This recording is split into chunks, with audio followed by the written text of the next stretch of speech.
Welcome to my deep dive of The Witcher 3. I'll explore the intricate relationships, the meaningful quests, and the immersive world building that makes people down horrendous for this game, and try to see how the game's narrative challenges traditional storytelling, and what impact does this have on player engagement and emotional investment. Whether you're a fan of engaging narratives or just staring at shirtless Geralt's 12-pack, this video is for you.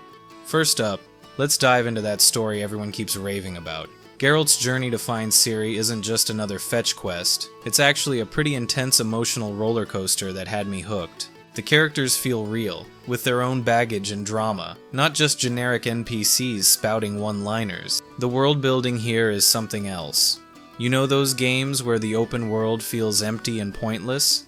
This isn't one of them. Every village, every creepy swamp, every monster nest, there's usually something interesting going on. After spending countless hours getting lost in these intricate quest lines, I kind of understand why people won't shut up about it. The game respects your intelligence enough to let you figure things out, and it's not afraid to let you fail or make the wrong choice. It absolutely nails the whole father-daughter dynamic between Geralt and Ciri. You're not just chasing after some MacGuffin, you're looking for someone you actually care about, and the game makes you feel every bit of that urgency. What really got me, though, was how each step of the search feels meaningful.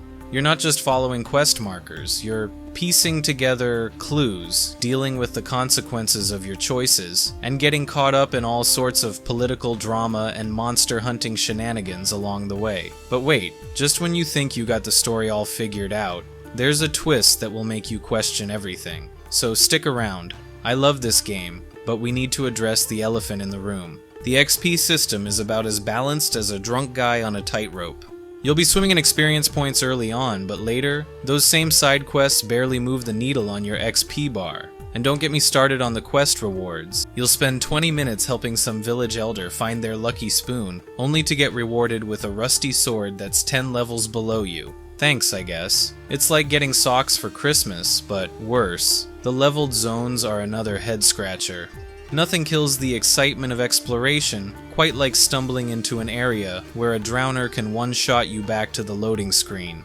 I get it, they wanted to guide player progression, but sometimes it feels less like gentle guidance and more like getting smacked with a "come back later" sign. Despite all that, the game's still an absolute banger. Just maybe don't expect every quest to shower you with meaningful rewards. You know how most games hit you with a wall of lore and expect you to care. Not here. The way this game weaves its story is more like sitting down with an amazing book you can't put down. The relationships between characters feel real, like actual people with history, not just NPCs waiting around to give you quests. Geralt's interactions with everyone from major characters down to random villagers have weight to them.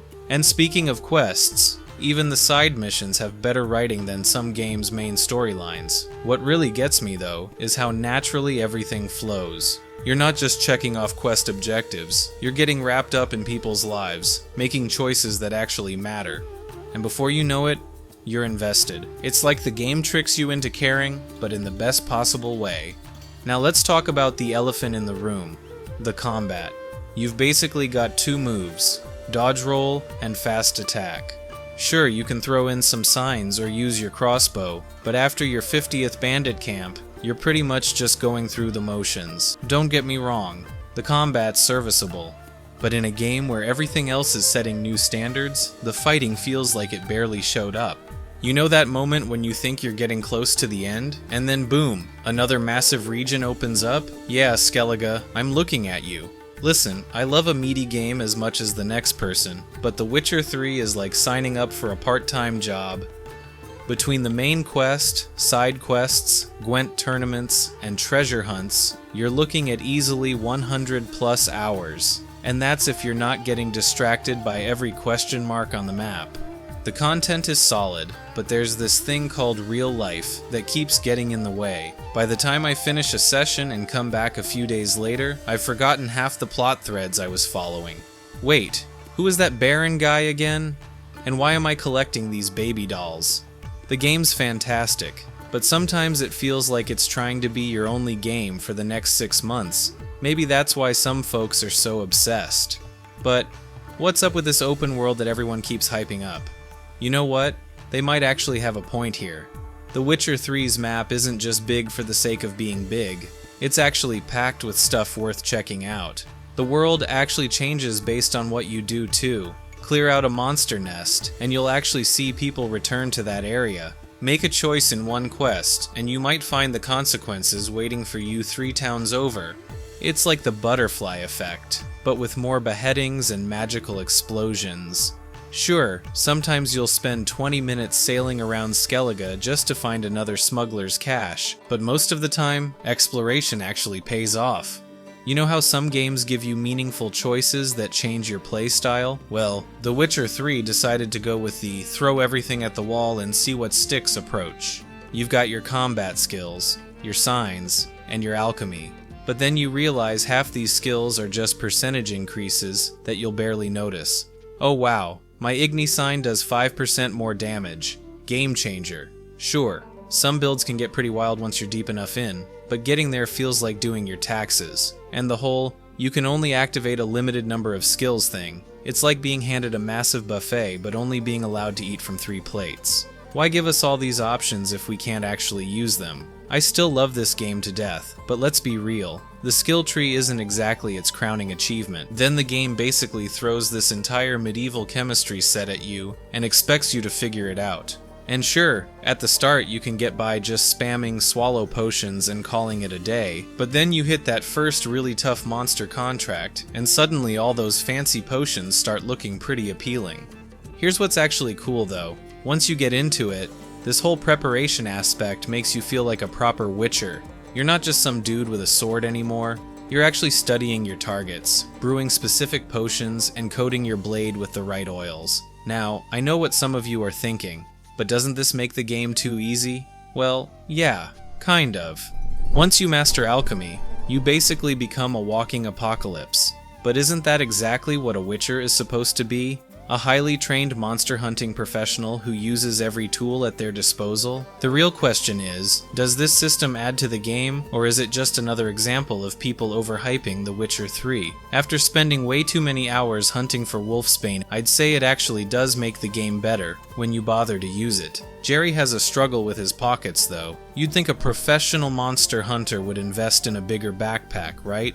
I get it, having weight limits adds realism, but there's nothing realistic about leaving behind valuable loot because you're carrying too many wolf pelts. And don't tell me to use Roach, that horse is already carrying enough of my emotional baggage. Sure, there are solutions, like that one skill that increases carry weight. But let's be honest, it's just putting a band-aid on a broken leg. At some point, you've got to wonder if this adds anything to the game besides making us spend more time in inventory screens than actually playing. This game has some of the weirdest little animations, like Geralt's hair has a mind of its own sometimes. There I am, in the middle of an emotional cutscene, and his hair is doing the Macarena in the background.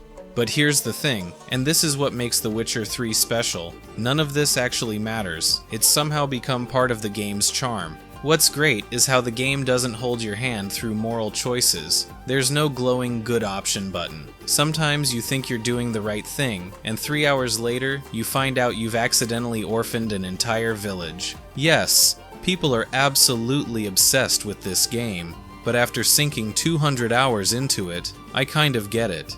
When's the last time a game made you actually care about a card minigame? Or had you thinking about a side quest days after you completed it? If you're the kind of player who reads every book in Skyrim or spent hours in Mass Effect just talking to your crew, this game was made for you, and you need to watch this video about why every new GTA dominates the Game Awards. And remember, seek to learn, not judge.